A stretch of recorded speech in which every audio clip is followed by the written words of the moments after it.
తెలంగాణలో రానున్న 2-3 రోజులు పలు జిల్లాల్లో తేలికపాటి వర్షాలు కురిసే అవకాశం ఉన్నట్లు వాతావరణ శాఖ తెలిపింది. ఈశాన్య విదర్భ నుంచి తెలంగాణ, కర్ణాటక, రాయలసీమ, తమిళనాడు మీదుగా గల్ఫ్ ఆఫ్ మన్నార్ వరకు ఉత్తర, దక్షిణ ఉపరితల ద్రోణి కొనసాగుతోంది. దీని ప్రభావంతో తెలంగాణలోని పలు జిల్లాల్లో వర్షాలు కురిసే అవకాశం ఉంది.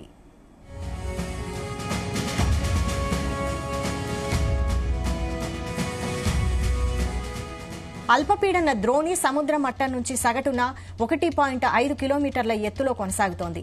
దీని ప్రభావంతో రాష్ట్రంలోని పలు ప్రాంతాల్లో తేలికపాటి వర్షాలు, కొన్ని చోట్ల మోస్తరు వర్షాలు కురిసే అవకాశం ఉందని వాతావరణ శాఖ ప్రకటించింది. తెలంగాణలోని 24 జిల్లాల్లో అక్కడక్కడ ఉరుములు, మెరుపులు, ఈదురుగాలులతో కూడిన వర్షాలు, కొన్ని చోట్ల వడగళ్ల వానలు కురిసే అవకాశం ఉంది.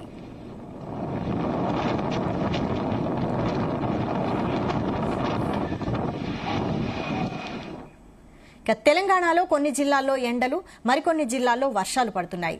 తెలంగాణ వ్యాప్తంగా పలు జిల్లాల్లో ఉష్ణోగ్రతల్లో పెరుగుదల నమోదైంది.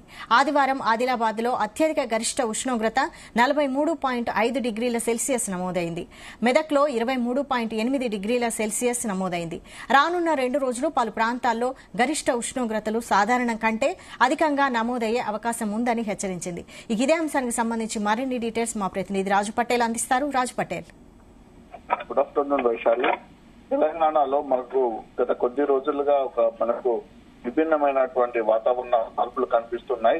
హైదరాబాద్ సిటీలో ఒక రకమైన వాతావరణం ఉంటే, అటు దక్షిణ తెలంగాణ, తూర్పు తెలంగాణలో ఒక రకమైనటువంటి వెదర్ ఉంటుంది. ఇటు ఉత్తర తెలంగాణలో కూడా ఒక డిఫరెంట్ టైప్ ఆఫ్ వెదర్ ఉంటుంది.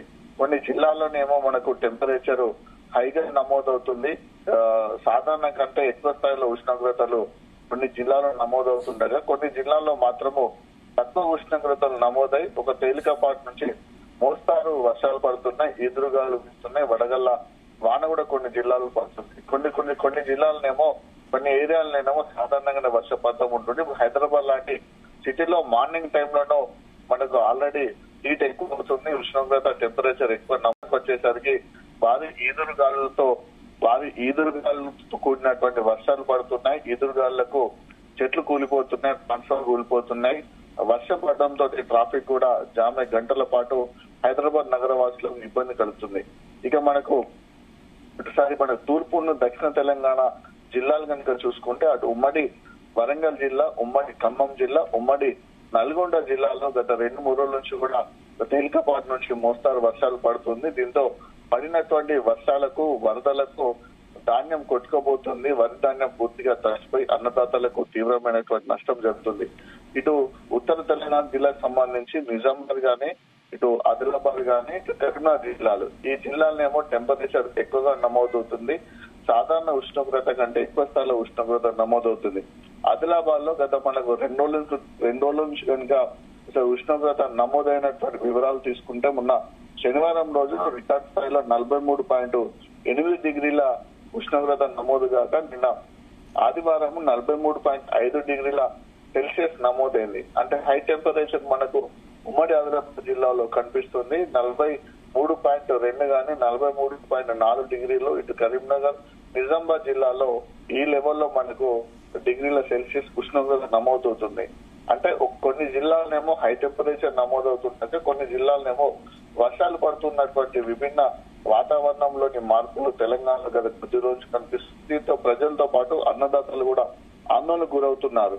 సో ప్రస్తుతం ఉన్నటువంటి హైదరాబాద్ వాతావరణ శాఖ తెలిపిన ఇన్ఫర్మేషన్ ప్రకారం మనకు ఈశాన్య విదర్భ నుంచి తెలంగాణ, కర్ణాటక, రాయలసీమ, తమిళనాడు మీదుగా గల్ఫ్ ఆఫ్ మన్నార్ వరకు ఉత్తర, దక్షిణ ఉపరితల ద్రోణి కొనసాగుతుంది. దీంతో కొన్ని జిల్లాల్లో వర్షాలు పడే అవకాశం ఉంది.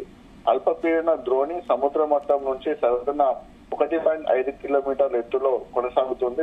దీని ప్రభావం కూడా తెలంగాణలోని పలు జిల్లాల్లో పడనుంది. దీంతో మోస్తారు నుంచి తేలికపాటు వర్షాలు పడుతున్నాయి. వర్షాలు పడటంతో పాటు ఉరుములు, మెరుపులు, ఈదురుగాలతో పాటు వడగళ్ల వాన పడుతుంది. పిడుగులు కూడా పడే అవకాశం ఉందని కూడా హైదరాబాద్ వాతావరణ కేంద్రం తెలిపిన నేపథ్యంలో ప్రజలు అప్రమత్తంగా ఉంటున్నారు, అలర్ట్ అవుతున్నారు. కానీ ఈ అన్నదాతలు మాత్రం తీవ్రమైనటువంటి నష్టం వాటిల్తుందని చెప్పవచ్చు. ఎందుకంటే ఇప్పుడు మెయిన్ గా మనకు వరి ధాన్యము కంప్లీట్ గా చేతికొచ్చి అమ్ముకునేటువంటి దశ.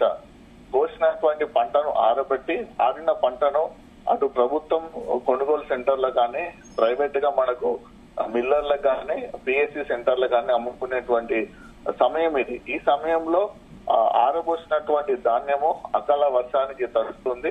వర్షం పడడం వల్ల వచ్చినటువంటి వరద వల్ల ధాన్యం కొట్టుకుపోతుంది.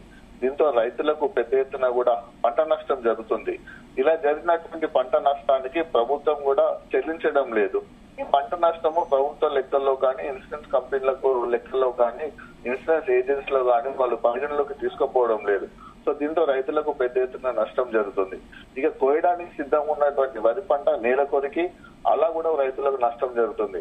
వర్షం పడడం వల్ల రంగు మారుతుంది వరి ధాన్యము, దాంతో పాటు అది పచ్చిగా ఉంటుంది, తేమ శాతం ఎక్కువగా ఉంటుంది.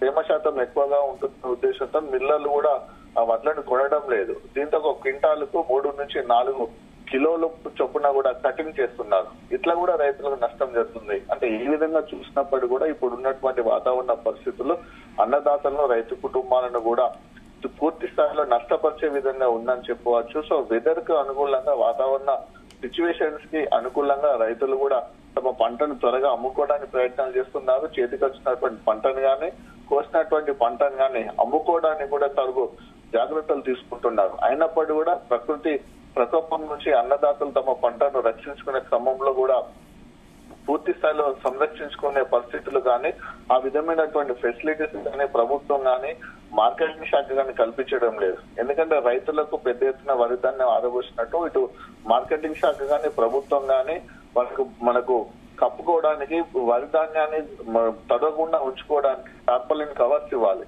టార్పాలిన్ కవర్స్ ఇవ్వకపోవడం వల్ల పూర్తిగా తడిచిపోతున్నాయి. రైతులు కొనాలంటే వాటికి వేల రూపాయలు అవుతుంది. సో ఇలాంటి సమయంలో ప్రభుత్వం కానీ, మార్కెటింగ్ శాఖ కానీ తమను ఆదుకోవాలని రైతులు ఎప్పటిలో కూడా విజ్ఞప్తులు చేస్తున్నారు, వినతి పత్రాలు ఇస్తున్నారు, ఆదుకోవాలని కోరుతున్నప్పుడు కూడా ప్రభుత్వం నుంచి మాత్రం ఎలాంటి ప్రత్యామ్నాయ చర్యలను రైతులను ఆదుకోవడానికి ఇప్పటి వరకు కూడా తీసుకొని పరిస్థితి మనకు తెలంగాణ వ్యాప్తంగా కనిపిస్తుంది. సో ఇప్పుడు మెయిన్ సిచ్యువేషన్ ఇదంతా కూడా ఒక వారం, ఇంకో 10-15 రోజులు అయితే పూర్తి స్థాయిలో వరి ధాన్యాన్ని అమ్ముకునేటువంటి పరిస్థితులలో ఈ అకాల వర్షాలు అన్నదాతలకు అపార నష్టాన్ని కలిగిస్తున్నాయి. వరి ధాన్యం సంబంధించి మామిడి పంట అయితే ఈసారి ఈ సీజన్ లో ఈ సంవత్సరం అయితే ఆల్మోస్ట్ 60 to 70% క్రాప్ పూర్తిగా తగ్గిపోయింది.